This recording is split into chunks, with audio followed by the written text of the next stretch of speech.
Selamat pagi Bapak Ibu yang kekasih di dalam Tuhan Yesus Kristus. Pagi hari ini saya Eko Wayu Suryaningsih kembali menyapa dengan kebenaran firman Tuhan yang terdapat dalam Yunus 4 ayat 4. Yunus 4 ayat 4, tetapi firman Tuhan, patutkah engkau marah? Amin. Bapak Ibu yang kekasih, Niniwe memang bangsa yang jahat. Namun Tuhan memberikan kesempatan kepada mereka untuk bertobat dan diselamatkan. Yunus marah, dan kemarahan Yunus dijelaskan di bagian akhir dari kitab Yunus. Sebagai akibat pemahamannya akan sifat Allah yang pengasih, penyayang, panjang sabar dan berlimpah kasih setia. Di mata Yunus, penduduk Niniwe tidak pantas mendapatkan belas kasihan karena keberdosaan dan kekejaman mereka. Tetapi Yunus lupa satu hal.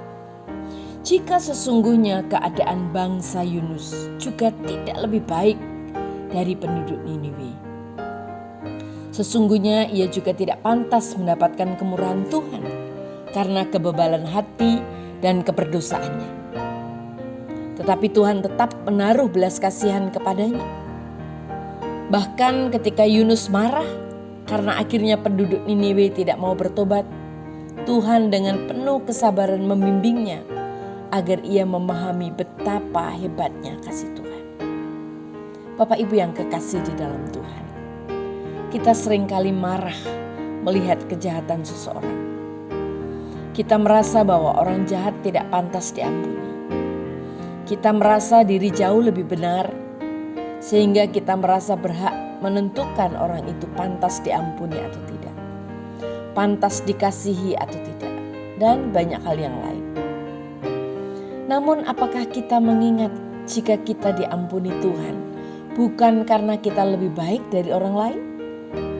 Ya, belas kasihan Tuhan kepada orang-orang berdosa ditunjukkannya dengan diberikannya kesempatan agar mereka bertobat dan diampuni. Kita adalah satu dari orang-orang yang menerima belas kasihannya itu. Jadi, layakkah kita marah jika Tuhan berbelas kasihan kepada orang yang jahat kepada kita? Mari kita tetap mengasihi orang lain, sekalipun dia berbuat jahat kepada kita. Karena kita sudah mendapat kasih karunia pengampunan yang daripada Tuhan. Apakah kita akan marah ketika Tuhan menunjukkan kesabaran dan belas kasihannya kepada orang-orang yang berbuat jahat kepada kita? Mari ubah pola pikir dan pandangan kita melihat kasih Tuhan yang besar. Kasih sesama dan nyatakan cinta Tuhan kepada mereka. Amin. Mari kita berdoa. Tuhan Yesus, mampukan kami untuk kami melakukan yang terbaik, mengasihi orang lain, dan tidak harus marah kepada orang yang mendapat belas kasihan-Mu. Terima kasih Tuhan, kami bersyukur karena Tuhan baik. Tuhan sudah lebih dahulu mengasihi kami, dan Tuhan sudah lebih dahulu mengampuni kami. Itu sebabnya kami hari ini mau mengasihi dan melepaskan pengampunan buat orang-orang yang menyakiti kami. Dalam nama Tuhan Yesus kami berdoa. Haleluya. Amin.